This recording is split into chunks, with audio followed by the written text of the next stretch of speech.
tangan. Baik, selain Direktur Eksekutif Poltreking Indonesia Hanta Yuda yang sudah menemani saya tadi mengulas bagaimana peta politik sampai sejauh ini paling tidak di DKI Jakarta, kini sudah ada narasumber lain di studio CNN Indonesia Prime News, Ahmad Basarah, yang merupakan Wasekjen DPP PDI Perjuangan. Selamat malam. Malam, Bu Indra. Baik, Mas Basarah, kemudian ada Taufik Basari, juga tim juru bicara Basuki Cahayapurnama. Selamat malam. Mas Tobas. Saya akan mulai dari Mas Basarah dulu. Tadi kita putarkan soal Risma. Ya, sebenarnya klasik, tetapi publik masih menunggu. Jadi Risma bukan sih sebenarnya, atau bergabung ke koalisi bersama Nasdem, Hanura, dan juga Partai Golkar untuk mengusung Ahok? Begini, Bu Indra, kami PDI Perjuangan memposisikan cara kita berpolitik itu sebagai seni. Politik is an art possibility. Membuat publik menunggu ya. Satu di antaranya kan harus bagi TV seperti Anda ini kan juga harus ada aspek entertainnya kepada publik. Pak Jokowi kan mengatakan kita berpolitiklah dengan kegembiraan, kata Presiden Jokowi. Nah, PDI Perjuangan mencoba menerjemahkan apa yang Presiden Jokowi maksudkan dengan berpolitik dengan kegembiraan. Nah, di tengah kontroversi-kontroversi yang sering dilakukan oleh Pak Ahok melalui pernyataan, sikap, dan sebagainya. Kalau kemudian kita posisikan itu sebagai satu kerumitan politik, maka akan rumit berpolitik kita. Maka kemudian kita sudah sampai pada satu kesimpulan, anggap saja apa yang dilakukan Pak Ahok itu adalah bagian dari entertain politik. Gitu. Nah, termasuk juga di dalam konteks menentukan siapa calon gubernur dan calon wakil gubernur yang akan diusung oleh PDI Perjuangan. Setelah Pak Ahok mendeklarasikan sikap politiknya yang sudah mengatakan akan positif maju dengan 3 partai politik pengusungnya, yaitu Partai Golkar, partainya Pak Tobas ini, Nasdem, dan Hanura. Tidak lagi mau menunggu PDI Perjuangan. Tentu setelah Pak Ahok mendeklarasikan seperti itu, maka sebenarnya hubungan Pak Ahok dengan PDI Perjuangan selesai. Karena itu adalah pilihan politik yang ditentukan oleh Pak Ahok. Maka kemudian PDI Perjuangan otonom, ya, sesuai dengan prinsip Trisakti yang pertama, berdaulat secara politik, maka kita pun mencoba untuk menyusun satu skenario politik dalam konteks memutuskan siapa calon gubernur dan calon wakil gubernur yang akan diputuskan oleh Ibu Ketua Umum pada nantinya. Kebetulan Tuhan memberikan berkat kepada PDI Perjuangan DKI Jakarta dengan 28 kursi, ya, melebihi kuota dari undang-undang, sehingga oleh karena itu siapa calon gubernurnya, siapa calon wakil gubernurnya, dan kapan hal itu diumumkan, kita otonom sepanjang belum melampaui ketentuan KPU DKI Jakarta dalam proses pendaftaran pasangan calon itu. Sehingga sampai dengan hari ini, posisi Bu Risma, apakah Pak Buas, apakah Pak Jarod, apakah Pak Boy Sadikin, apakah Pak Ganjar Pranowo, dan lain-lain sebagainya, adalah kader-kader PDI Perjuangan yang potensiali akan diusung oleh PDI Perjuangan. Potensiali akan diusung oleh PDI Perjuangan dengan 3 simulasi. Yaitu? Simulasi yang pertama atau skenario yang pertama adalah PDI Perjuangan mengusung cagup dan cawagup internal. Cagup kader internal, cawagup kader internal. Dua-duanya dari internal. Dua-duanya dari Karena PDI bisa Perjuangan. Mengusung sendiri ya. Skenario yang kedua, kita mengusung cagup internal, cawagup eksternal. Skenario yang ketiga, kita mengusung cagup eksternal, cawagup internal. Ini 3 kombinasi ini sedang kita exercise gitu. Nah, mengenai Bu Risma sendiri, memang sebenarnya Pak, tadi yang terakhir, yang ketiga itu ada juga masih terbuka berarti ya. Cagup eksternal, cawagup internal. Ya, secara teoritis terbuka memang skenario itu. Ya, tapi untuk Ahok sudah tertutup tadi. Kalau Ahok kan Ahok sendiri yang memutuskan. PDI Perjuangan tetap otonom dong. Kita bebas melakukan exercise. Tetapi secara verbal politik, Pak Ahok sudah di beberapa media kita monitor, kita cross check juga ke teman-teman wartawan yang meliput pernyataannya itu. Benar, Pak Ahok memang mengatakan demikian. Tidak akan menunggu PDI Perjuangan. Karena sudah 3 partai politik. Itu asumsinya 3 partai politik ini solid sampai mendapatkan nanti. Kalau kan ini kan hubungan dari interaksi 2 pihak sebenarnya. Kalau misalnya yang satu mengatakan yang satu sudah menutup seperti itu, apakah yang satu lagi dalam hal ini PDI Perjuangan masih juga menunggu, membuka opsi untuk itu? Ini kan memang skenario itu kan artinya grand strategi, ya, atau grand strategi ini kan sangat dinamis, begitu. Dalam perkembangannya, kalau asumsi yang dimaksud skenario ketiga itu adalah Pak Ahok, dia gugur dengan sendirinya karena faktor Pak Ahok, bukan dari faktor PDI Perjuangan. Oh, jadi skenario ketiga ini bukan untuk Ahok berarti ya? Bukan untuk Ahok, ini memang grand strategi yang sudah sejak awal kita membuka pendaftaran. Tapi dengan 28 kursi bisa mengajukan sendiri, kemudian membuka cagup eksternal, siapa lagi kalau bukan... Kan kita masih lihat bagaimana dinamika partai-partai politik yang lain. Bagaimana dinamika partai pendukung Pak Ahok. Benarkah 3 partai ini akan sampai pendaftaran ke KPUD nanti, atau jangan-jangan di tengah jalan Golkar atau yang lainnya menarik diri. Nah ini kan skenario bisa saja berubah kan gitu loh. Itu lah maksudnya. Ngeri juga. Saya coba minta terjemahan apa yang dijelaskan oleh Mas Basara tadi ke Bung Hantayeda. Jadi Anda melihat masih sama tidak seperti yang Anda gambarkan tadi, mencoba untuk memilah-milah ketika PDI mungkin saja masih masuk ke atas dengan apa yang dijelaskan oleh Mas Basara. Dengan 3 skenario tadi, kalau boleh saya menganalisa, kader internal dengan internal, nama yang paling mungkin ya rasional itulah Risma dan Jarot. Karena PDIP kebetulan namanya banyak ya, tetapi paling rasional, paling potensial.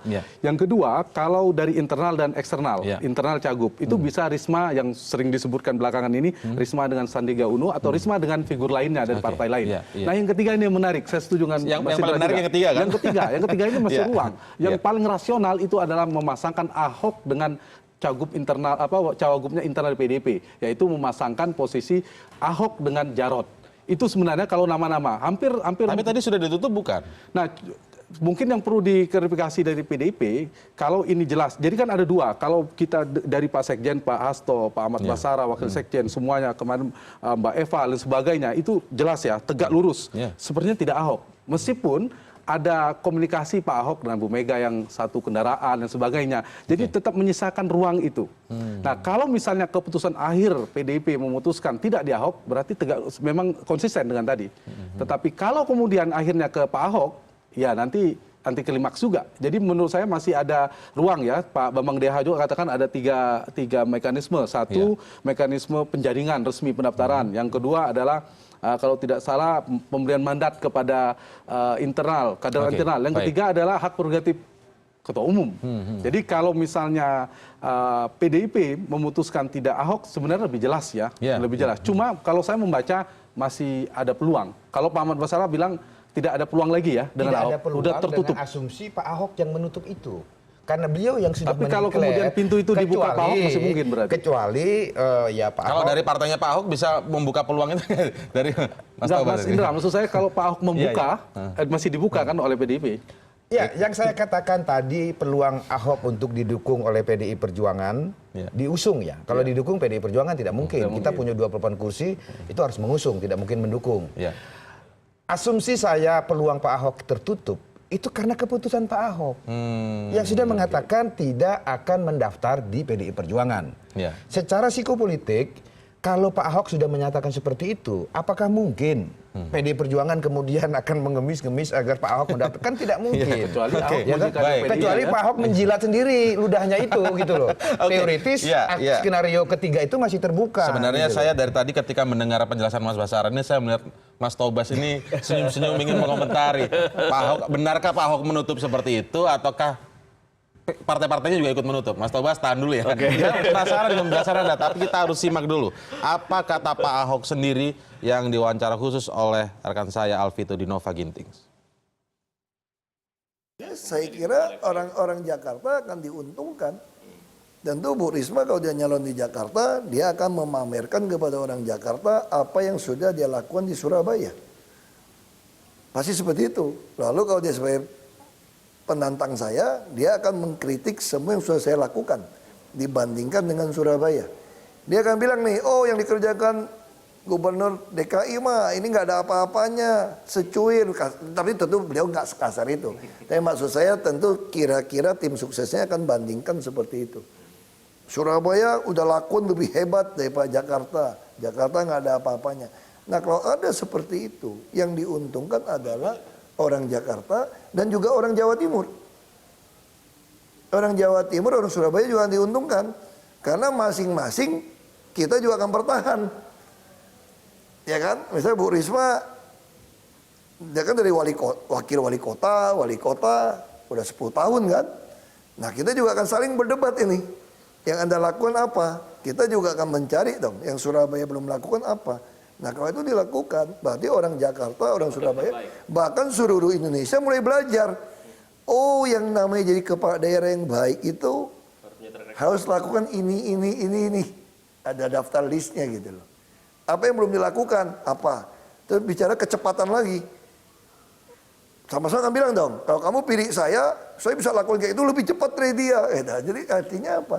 Orang Jakarta atau Surabaya bahkan seluruh Indonesia diuntungkan. Ya itu tadi Ahok berbicara soal kemungkinan Risma yang akan, sepertinya Ahok sendiri sudah sangat pede nih bahwa lawannya adalah Risma begitu Mas Tobas. Tapi tahan dulu lagi ya, itu tahan yang kedua. Biar penontonnya penasaran. Kami masih segera kembali untuk mengulas ini setelah jeda berikut.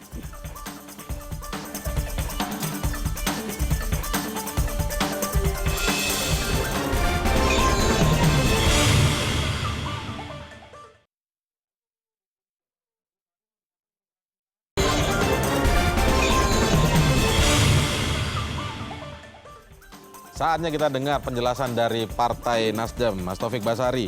Bagaimana tadi Anda mendengar penjelasan dari Mas Basara, lalu kemudian sepertinya isu atau apa yang dihembuskan bahwa salah satu partai pendukung Ahok ini akan ada yang membelot, kemudian Ahok tidak, bahkan Ahok sendiri sudah langsung mengeluarkan statement tentang ini. Ya artinya saya sial aja kalau ada satu partai yang keluar. Bagaimana? Ini kebenaran isunya seperti apa? Jadi gini, kalau menurut saya itu adalah bagian dari tafsir-tafsir politik ya terhadap pernyataan Pak Ahok, yang belum tentu juga seperti itu. Jadi memang ada beberapa pihak yang sepertinya ingin menjauhkan Pak Ahok dengan partai-partai lain, termasuk dengan PDI Perjuangan, gitu ya. Jadi ketika ada pernyataan yang dilontarkan oleh Pak Ahok, Perjuangan Pak Ahok yang menjauh, Pak Tobas. ya itu kan tafsir lagi. Nah, itu tafsir lagi. Kalau menurut saya tafsir. Jadi kan itu masih asumsi kan, asumsinya begini. Jadi itu masih asumsi. Bukan berarti bahwa Pak Ahok menutup, karena pada dasarnya Pak Ahok sendiri tidak pernah menutup diri terhadap partai-partai politik lain. Kita di koalisi partai pendukung Pak Ahok pun juga masih membuka pintu yang sebesar-besarnya. Ya tinggal apakah ada yang mau masuk pintu ini, silakan. Kalau tidak pun kita jadi tidak akan ini nggak tertutup ya? Bukan maksudnya ke eksklusif 3 tidak. Kemudian Karena gini, sendiri? kita mendukung Pak Ahok dengan prinsip-prinsip ya. Prinsip pertama adalah kita melihat Pak Ahok ini adalah gubernur yang berhasil, program-programnya berhasil, masyarakat DKI Jakarta menikmati keberhasilan tersebut, sudah bisa merasakan, sehingga sangat layak untuk didukung. Itu yang pertama. Oleh karena itulah maka keputusan-keputusan mengenai misalnya akan menggunakan jalur apa, akan menggunakan partai politik mana, kita serahkan sepenuhnya pada Pak Ahok, termasuk juga mengenai wakil gubernur. Kita tidak akan dorong-dorong harus dengan siapa dan seterusnya. Itu yang pertama. Yang kedua, kita juga partai politik pendukung Pak Ahok ini juga tidak mau memonopoli Pak Ahok, gitu ya. Ada fenomena yang menarik dalam Pilkada DKI Jakarta yang dilakukan oleh Pak Ahok, langkah-langkahnya gitu ya.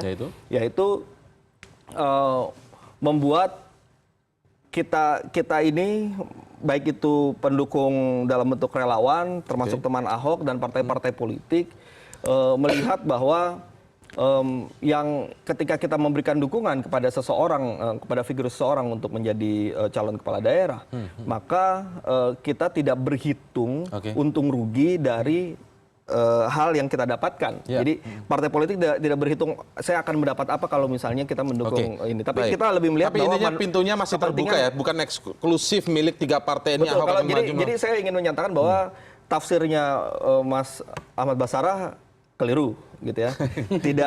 Tidak demikianlah yang dimaksud oleh Pak Ahok. Jadi Pak Ahok sendiri tidak menutup diri. Tapi memang kemudian ya dengan statement itu bisa ditafsirkan macam-macam, yang akhirnya tafsir-tafsir ini bisa semakin menjauhi. Dugaan dari Mas Basara, siapa yang pihak-pihak yang ingin menjauhkan Ahok dengan partai-partai lain di luar 3 partai itu? Ya, Mas Basara. Oh, oke. Jadi memang gini, kalau di kelompok-kelompok partai politik ini kan tentu ada punya preferensi-preferensi, ya, baik pengurus-pengurusnya ataupun juga beberapa elit partai politik atau partai politik tertentu, yang tentu ketika menyampaikan strategi politiknya dengan menafsirkan sesuatu itu disesuaikan dengan arah keinginan strategi politiknya apa. Nah, jadi kalau misalnya ada satu partai politik yang terus menghembuskan bahwa ya Pak Ahok ini tidak membutuhkan partai politik lain, dia menutup diri dan sebagainya, ya keinginannya agar memang partai politik lain tidak bersama Pak Ahok. Atau juga ada misalnya ya mungkin elit partai politik yang juga punya calon lain yang menurutnya lebih pas, maka tentu preferensinya adalah ya jangan sampai kemudian partai-partai ini akhirnya juga merapat ke Pak Ahok. Jadi itu bagian dari pandangan dari beberapa kelompok-kelompok yang ada lah, kelompok-kelompok politik yang ada. Tanggapan dari Mas Basara seperti apa tadi? Kalau itu hanya tafsir yang salah sebenarnya. Masih membuka pintu kok sebenarnya. Sebenarnya asumsi bahwa ada pihak-pihak yang menjauhkan Pak Ahok dengan PDI Perjuangan menurut saya keliru 100%. Karena? Mas Indra.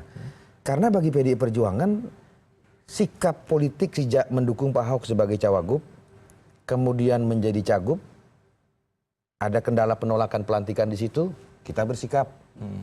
Ada HMP karena Pak Ahok membuat APBD tandingan, kita bersikap membela. Begitu kan? Ya. Bahkan sinyal-sinyal, bukan lagi sinyal, tapi berbagai momentum. Tadi beberapa kali sudah sering saya ucapkan, ketika Bu Mega ulang tahun, 23 Januari yang lalu, 4 nasi tumpeng kehormatan itu diantara tokoh-tokoh yang Ibu hormati, satu Pak Ahok.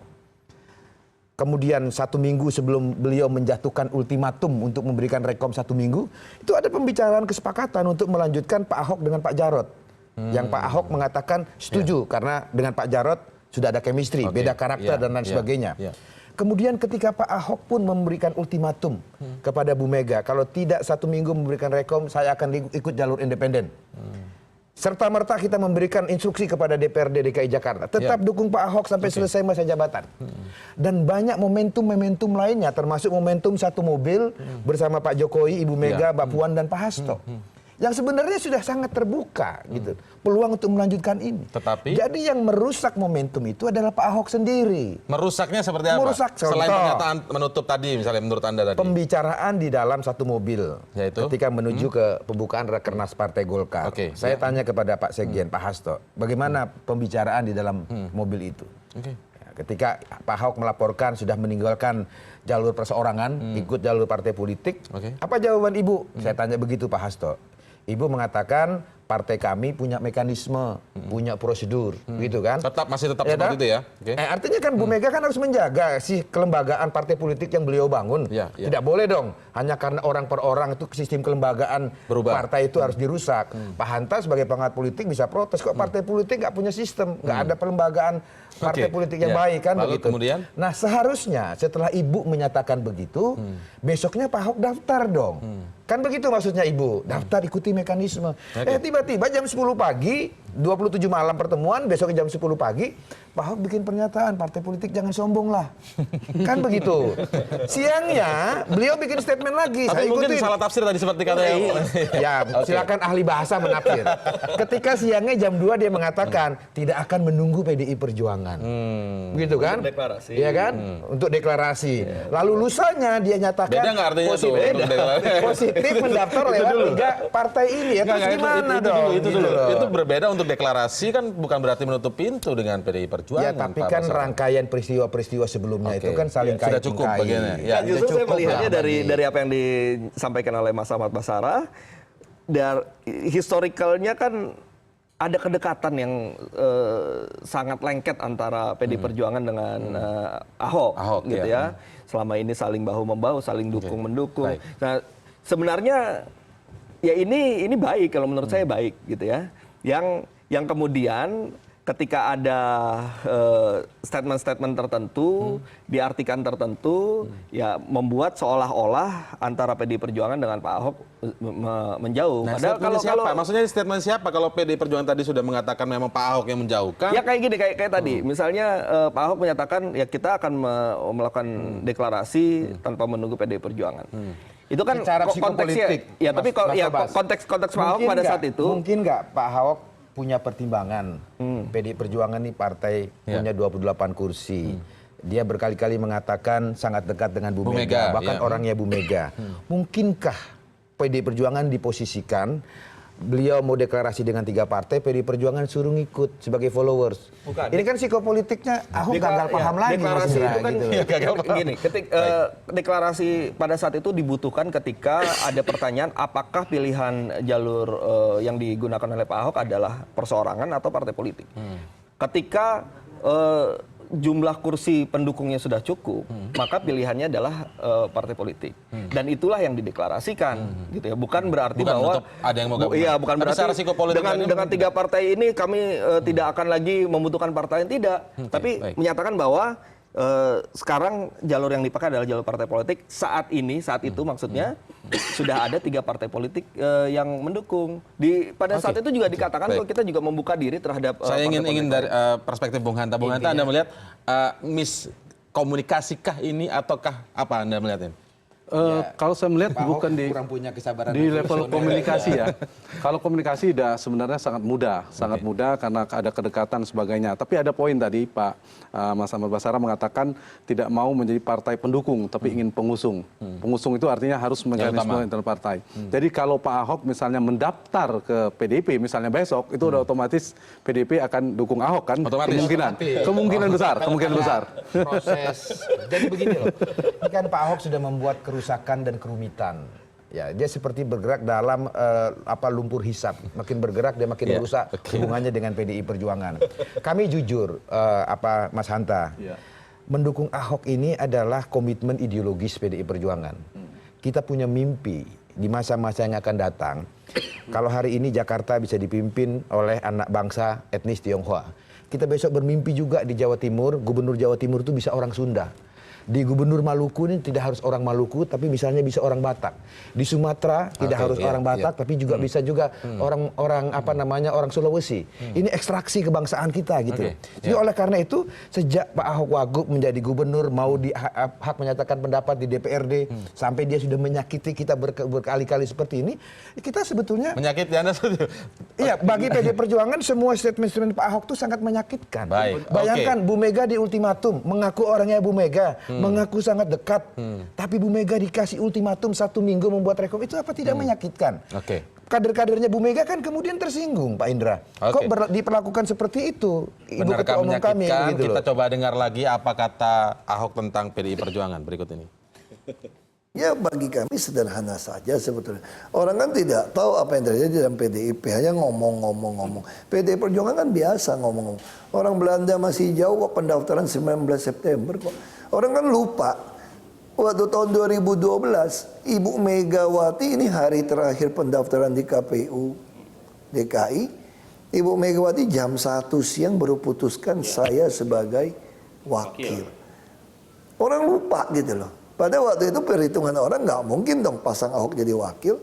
Udah turunan Cina, Kristen lagi. Nggak mau bagi-bagi duit lagi, nggak ada baksos lagi. Ini kan triple minority nih. Itu kan nggak masuk akal gitu loh. Tapi kan Ibu Mega mengatakan harus ada contoh kepala daerah yang berhasil untuk maju di DKI. Saya sama teman-teman PDIP baik, DPP masih baik, saya masih WhatsApp ngomong. Ya, jadi masalah kan teman-teman DPP kan memaksa saya untuk mendaftar ke PDIP. Saya bilang nggak bisa. Kalau saya mendaftar, saya melukai hati 3 partai politik dan teman Ahok dong. Iya kan? Kalau kayak begitu, lebih baik dari awal nggak usah ambil independen. Orang PDIP pasti saya bisa lobby. Saya tahu Ibu Mega kalau lihat kita dihendaki rakyat pasti nyalonin. Ngapain kita mau aneh-aneh gitu loh. Nah sekarang nggak bisa. Yang ada PDIP calonin siapa mau jadi wakil kita gabung. Tapi Bu Mega sampai sekarang senyap nih. Nggak senyap juga, senyum-senyum aja kok. Ketemu ketawa-tawa aja. Terakhir pembicaraan terakhir, kapan ketemu terakhir? Ketemu terakhir waktu mau yang Golkar ya, Munas Golkar waktu itu ya. Oh iya, Itu. Ya kita ngobrol bertiga. Ada pembicaraan khusus soal Ya baik-baik aja. Saya cuma bercanda gini. Saya bilang, ya saya ngerti lah Bu. Saya bilang Ibu ngomong ya sambil bercanda gitu. Dulu Ibu pengen Boy Sadikin jadi wakil saya. PDIP kan saya menghargai PDIP kan. Berarti saya bisa angkat siapa saja. Waktu itu ya. Saya katakan ya, tapi kan saya nggak cocok. maksa sama ibu untuk dapatin Jarod. Nah sekarang Jarod udah bareng sama saya, kalau ditanya salahnya apa? Nggak salah juga. Orangnya oke kok, saya yang pilih kok. Cuma yang salahnya kan waktu saya minta dia dimasukin di dalam nama di perorangan, Jarod nggak berani kan, belum dapat restu ibu kan. Ya sudah, saya ketahui ini ibarat kita udah menikah, ditahan dari mertua, ya kawin dapat pacar baru kita gitu loh. Sebetulnya DPRD nggak bisa menyandera kinerja kita kok sebetulnya. Kita kan beda dengan presiden. Jadi kalau sampai APBD nggak mau dibahas oleh DPRD, kita pergubkan saja. Paling terlambat 60 hari.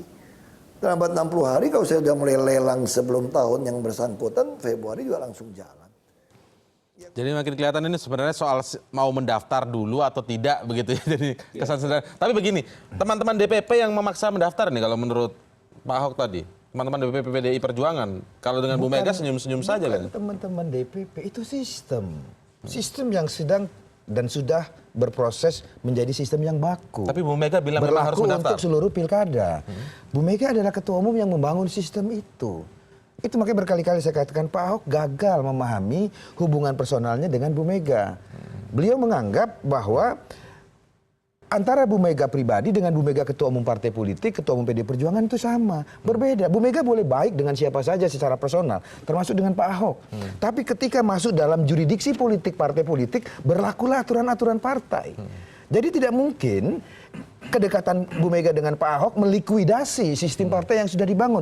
Oleh karena itu pertemuan beliau di dalam satu mobil yang tadi saya ceritakan, lagi-lagi Bu Mega mengatakan partai kami punya mekanisme. Itu artinya ini yang Ahok gagal paham. Gitu loh. Tapi memang ada perintah sendiri tidak di internal misalnya Ahok harus mendaftar, kata-kata dari Bu Mega. Logikanya Mas Indra, kalau nanti akhirnya PDI Perjuangan mendaftarkan, katakanlah pasangan Pak Ahok dengan Pak Jarod. Iya. Kalau Pak Ahok tidak mendaftarkan, apa yang dijadikan bukti hukum bahwa Pak Ahok itu mau didaftarkan oleh PDI Perjuangan? Jangan-jangan begitu sudah kita daftarkan, Pak Ahok mengatakan, lu saya nggak daftar kok di PDI Perjuangan. Ini problem politik lagi. Yeah. Gitu loh. Sehingga oleh karena itu, Pak Ahok mestinya memahami bagaimana struktur dan kultur di PDI Perjuangan. Bu Mega secara kultur beliau baik dengan siapapun.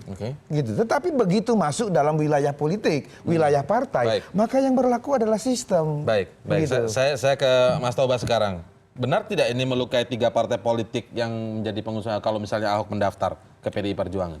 Jadi gini, memang yang terjadi pada saat ini adalah ada 2 paradigma berpikir dalam hal politik yang berbeda, ya, antara Pak Ahok dengan yang tadi disampaikan oleh Mas Ahmad Basarah, ya. Kalau Pak Ahok ini kan memang dari gerakan awalnya ketika ada kemungkinan bahwa beliau tidak diusung oleh partai-partai politik, ada gerakan yang dilakukan oleh teman Ahok mengumpulkan KTP untuk menuju ke jalur independen, itu membuat bahwa ya ada peluang untuk maju tanpa partai politik pada saat itu. Ya. Nah, kemudian ya memang Nasdem berkontribusi dalam perubahan paradigma ini ketika Pak Ahok masih dalam posisi maju sebagai jalur independen, Nasdem masuk memberikan dukungan tanpa peduli apakah mau lewat partai politik ataupun independen. Nah, ini yang semakin memperkaya paradigma Pak Ahok bahwa ya seharusnya seperti ini partai, gitu kan. Ya sudahlah, kalau misalnya menganggap ada figur yang bagus, ya sudah, ayo kita sama-sama maju bersama. Dan ternyata langkah Nasdem ini juga diikuti oleh Hanura, ditambah kemudian Golkar. Nah, paradigma inilah yang kemudian ada di dalam kepalanya Pak Ahok, ya sudah. Tapi itu bukan berarti partai-partai politik itu tidak punya mekanisme. Tidak. Gini, sekali lagi ini juga mungkin kita berbagai partai punya cara yang berbeda-beda ya. Kalau di Partai Nasdem buat kita hal-hal yang formal itu bisa dikesampingkan ketika ada suatu hal yang lebih substantif ya. Yang lebih substantif dalam Pilkada DKI ini adalah ya soal figur Pak Ahok dengan program-program yang berhasilnya dan sebagainya. Sehingga ya kita tidak terlalu memandang penting soal-soal formil. Yang penting bagaimana masyarakat bisa mendapatkan pemimpin yang terbaik. Ya, mungkin itu akan berbeda ketika di PDI Perjuangan yang sistemnya sudah terbangun rapi, terus mekanisme menjadi penting. Nah ini yang tidak Tapi kalau misalnya kembali ke pertanyaan saya, kalau misalnya Pak Ahok tadi misalnya harus mendaftar ke PDI Perjuangan, itu melukai partai-partai lain tidak? Partai-partai yang selama ini mengusung Ahok tidak? Nasdem misalnya.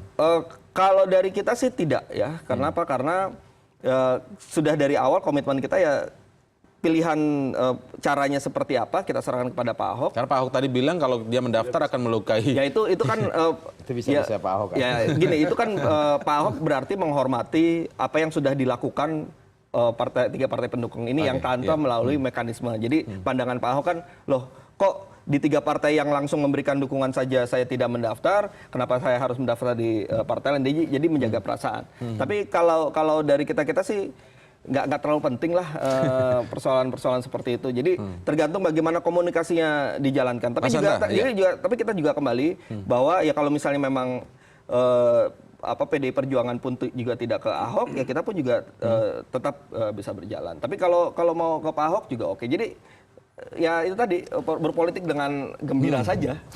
Mas Hanta, ini menurut Anda sesimpel itu? Kalau menurut saya kemudian hanya soal siapa mendaftar begitu, apakah hanya soal itu atau ada sesuatu di balik ini semuanya? Misalnya soal wakil atau dan lain sebagainya begitu. Ulasannya kita tahan dulu ya. Kami akan segera kembali usai jeda berikut ini.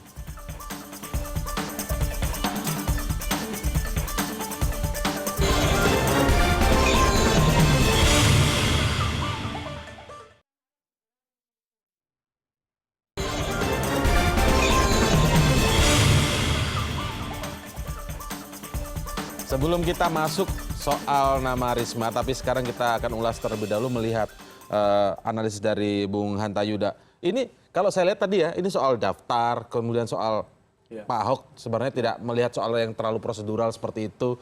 Sesimpel itukah?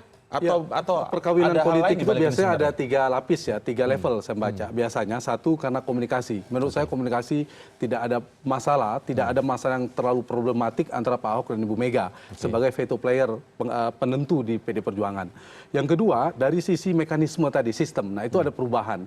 Itu yang berbeda di level itu. Yang ketiga biasanya lebih dalam soal kesepakatan, saham politik, soal ya lebih mendalam dari itulah semua itu. Biasanya yang paling menentukan. Nah, kalau kita baca antara PDIP dan Pak Ahok tadi, kalau kedua-duanya konsisten, maka hampir mustahil PDIP bergabung ke koalisi Ahok. Karena Pak Ahok sudah mengatakan tidak bisa, tidak mungkin saya ingin mendaftar. Sementara Pak Ahmad Basara, kita punya mekanisme sama. Kecuali ada yang mengalah, atau dengan kata lain tidak konsisten. Tinggal siapa yang tidak konsisten tapi masalahnya mengalah menjadi embel-embelnya tidak konsisten jadi tidak konsisten. Jadi maknanya kalau mau tidak konsisten kan. Kalau mau netral bahasanya mengalah, tapi kalau bahasanya publik akan membaca oh ternyata PDIP tidak konsisten juga. Pak Ahmad Basara yang tadi tegas mengatakan ujung-ujung dukung Pak Ahok juga tanpa itu kalau PDIP mendaftar. Iya, tanpa mendaftar. Nah, kalau misalnya Ahok yang mendaftar, Pak Ahoknya, tapi itu ya karena politik sangat dinamis. Tapi begini, analisis saya yang lebih penting itu keduanya kalau bicara Ahok dan PDIP, kedua-duanya saling membutuhkan. Satu sisi, tetapi juga bisa tidak membutuhkan. Membutuhkan begini. Betul bahwa Pak Ahok sudah cukup dengan 3 partai dalam kandidasi tahap. Tapi dalam pemenangan itu sangat ditentukan oleh PDIP juga. Menentukan yang tadi kita bahas peta konstelasi.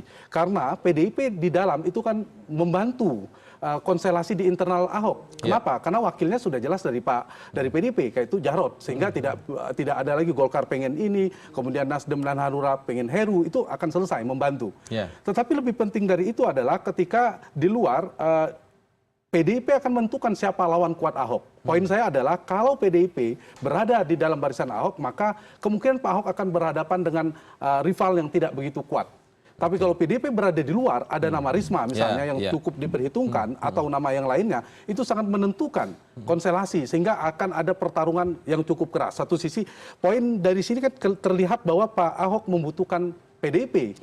Posisi tawar PDIP menjadi lebih tinggi karena untuk memenangkan konstelasi DKI. Tetapi sebaliknya, PDIP juga membutuhkan Pak Ahok. Tadi saya menyitir yang disampaikan oleh Pak Ahmad Basara secara ideologis. Karena tadi pertimbangan tadi, secara elektoralis, peluang kemenangan, suka atau tidak suka hasil survei, sekarang masih ada di Pak Ahok. Sementara risiko ketika memunculkan Bu Risma, kalau kalah, Jatimnya akan diperhitungkan, seperti tadi akan ya, lepas. Meskipun peluang Bu Risma diperhitungkan di 2019 juga besar. Nah, pertimbangan yang lain adalah PDIP juga membutuhkan Pak Ahok kalau tidak ada figur yang lain. Kalau tidak, misalnya Bu Risma tidak bisa dan sebagainya. Ya, Sehingga baik. konstelasi ini ya sering saya candain ini benci tapi rindu itu di situ. Sebenarnya membutuhkan, tetapi kedua-duanya punya harga diri politik. Soal mekanisme partai. Jadi kalau dilihat siapapun, Pak Sekjen, Pak Wasekjennya semua mengatakan masih 50-50. Ada peluang ke Pak Ahok kalau Pak Ahok ingin mendaftar. Tapi juga sudah siap dengan Bu Rismanya. Yang kasihannya begini, kemarin ada koalisi kekeluargaan. Kalau kemudian Pak Ahok mengalah atau apa, ya akhirnya ditinggal juga kawan-kawannya. Bu Rismanya juga ditinggalkan. Jadi PDIP, keputusan PDIP ini akan banyak yang kecewa sebenarnya. Karena semakin tinggi, semakin manuvernya sudah kemana-mana. Dalam konteks ini ya bisa dirayakan sebagai kegembiraan politik. Tetapi biasanya ini bukan khas PDIP. Gaya ini gaya Golkar, saya harus katakan.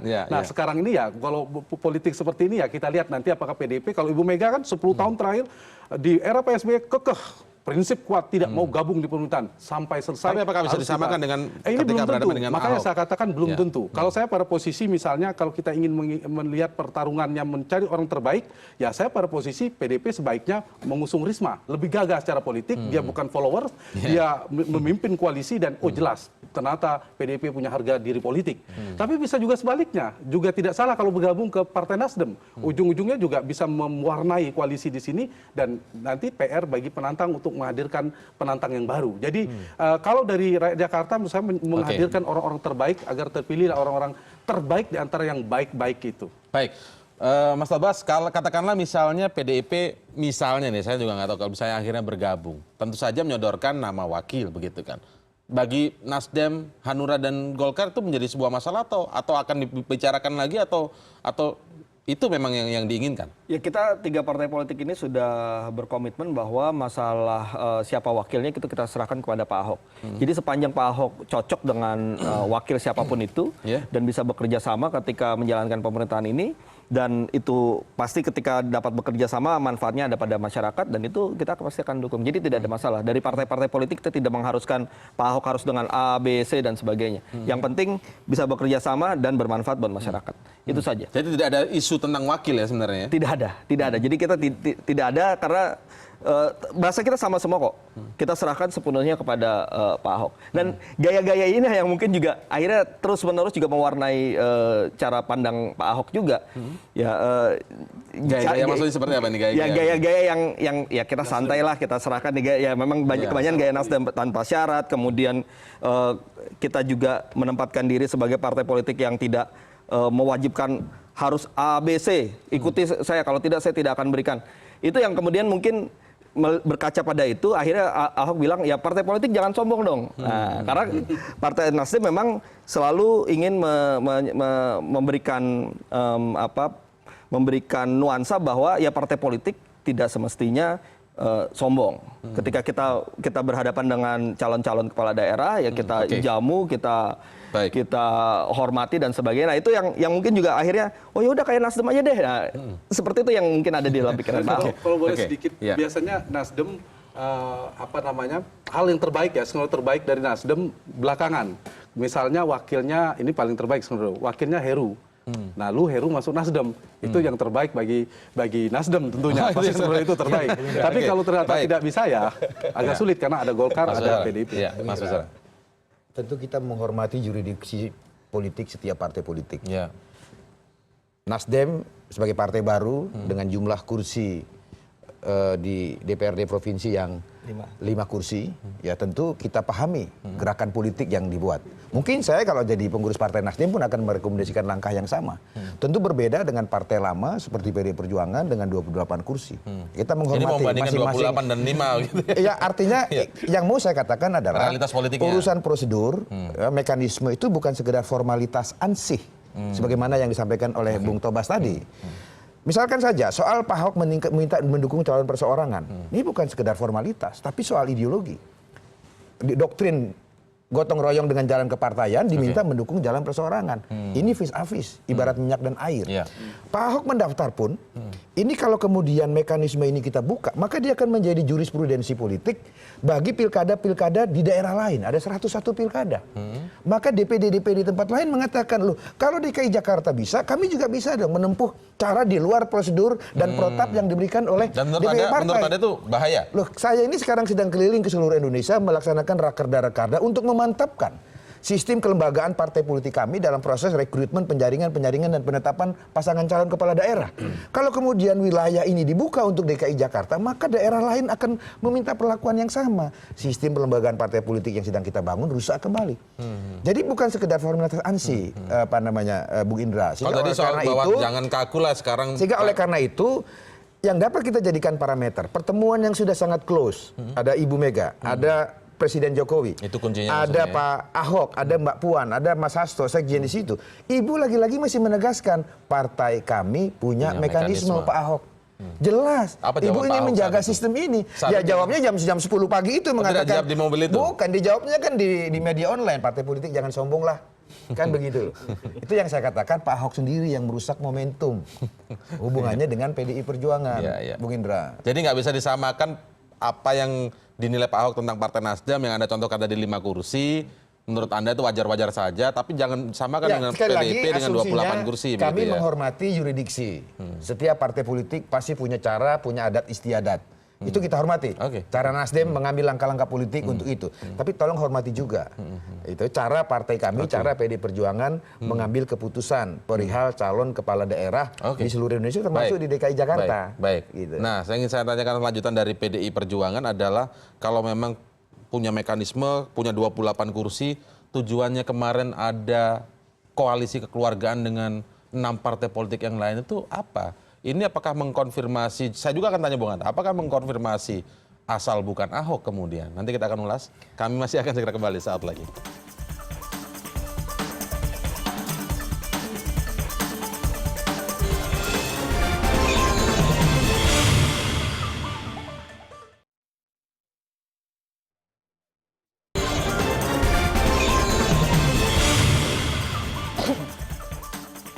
Baik, saya langsung mencoba untuk ke perkembangan informasi terbaru yang didapatkan oleh redaksi kami bahwa malam hari ini informasinya Ibu Tri Risma hari ini langsung bertemu dengan Ketua Umum PDI Perjuangan Ibu Megawati Soekarno Putri. Bagaimana nih Mas Basara? Ya, saya pas berangkat ke sini belum tahu ada jadwal itu. Tetapi yang saya tahu memang akhir-akhir ini Bu Mega dengan Bu Risma intensif melakukan pertemuan.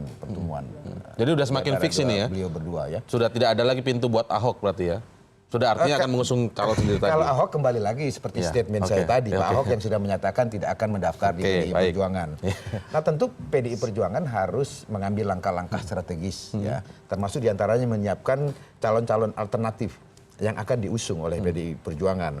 Kita bersyukur sesuai dengan hasil survei Litbang Kompas, kaderisasi di PDI Perjuangan berjalan sukses. Nah oleh karena itu, kepala-kepala daerah terbaik pun lahir dari rahim politik PDI Perjuangan. Termasuk juga ketika Ahok meninggalkan PDI Perjuangan, kita masih punya stok. Itu ada Bu Risma, ada Pak Ganjar, lalu kemudian di sisi lain dinamika politik muncul nama Pak Buas. Ini sedang kita exercise gitu loh. Sehingga oleh karena itu, bagaimana nanti akhir daripada keputusan PDI Perjuangan, Bu Mega lah yang akan memutuskan siapa calon gubernur yang akan di...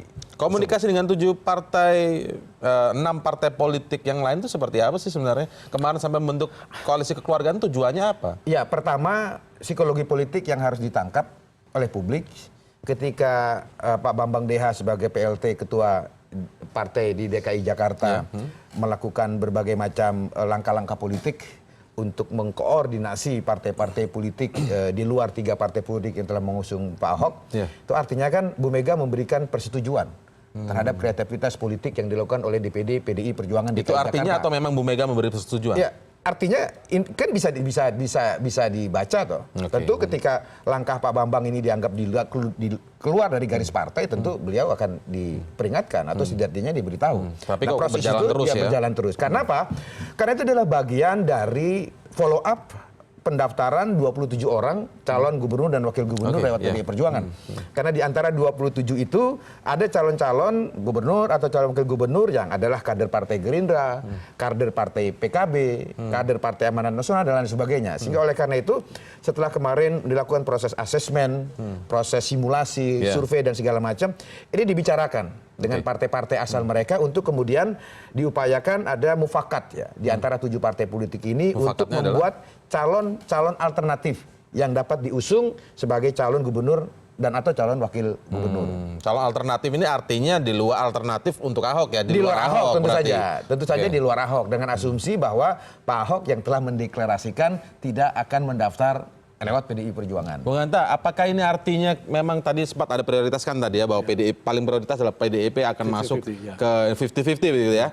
Apakah ini kemudian bisa menjadi merubah yang Anda analisa tadi bahwa ini sudah menjadi sebuah Seperti saya tanda? katakan, justru memperkuat 50-50 tadi, membuka 2 pintu. PDIP akan tetap ke Ahok. Tadi masih ada catatan kan, kalau Pak Ahok mau mendaftar mekanisme, sudah selesai. Artinya masih ada peluang itu.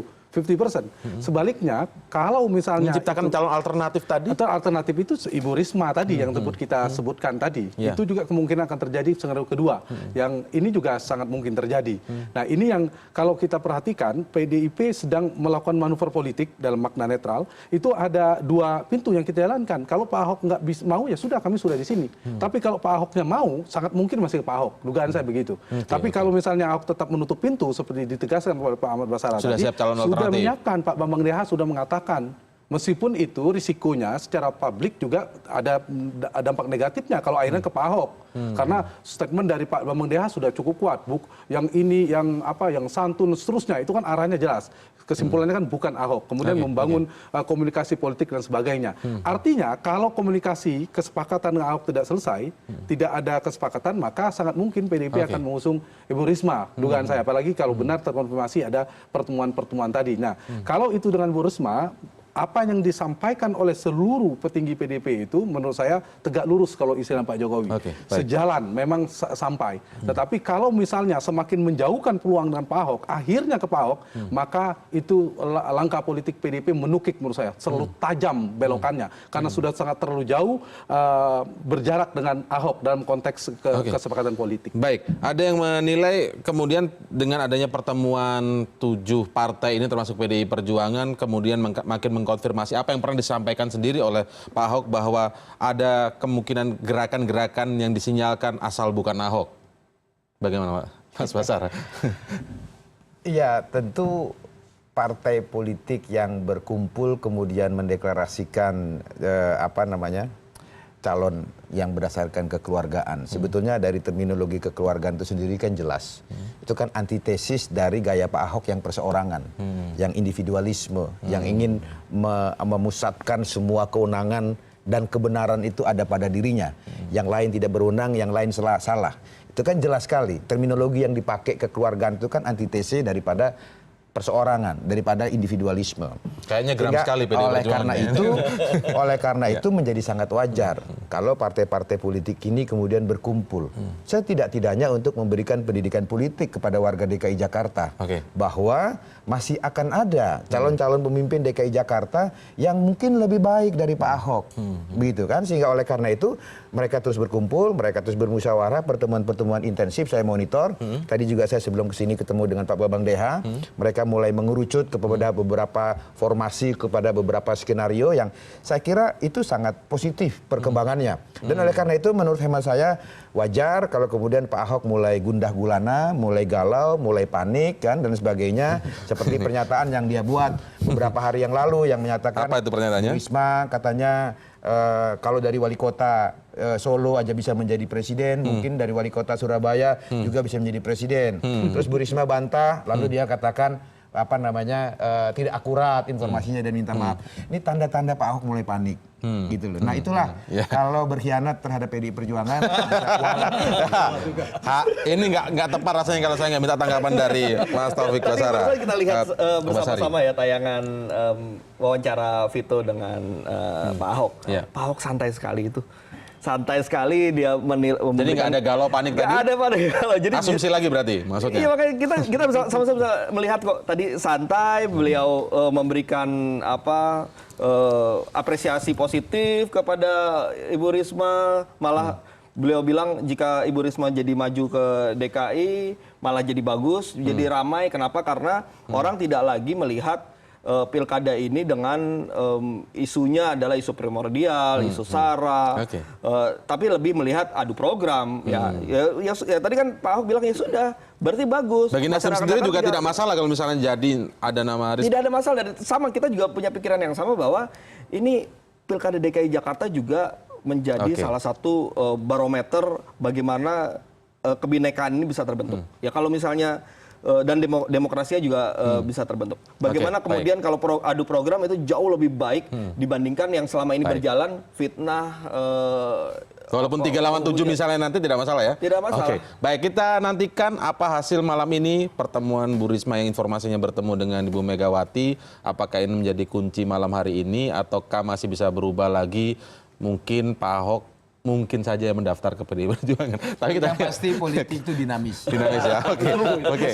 Baik, masih koma ya. Karena itulah episode ini kita tutup malam hari ini. Kita lanjutkan nanti di lain kesempatan. Terima kasih Mas Basara, Mas Taubas dan juga Bung Hanta Yuda telah bergabung bersama kami malam hari ini. Selamat malam.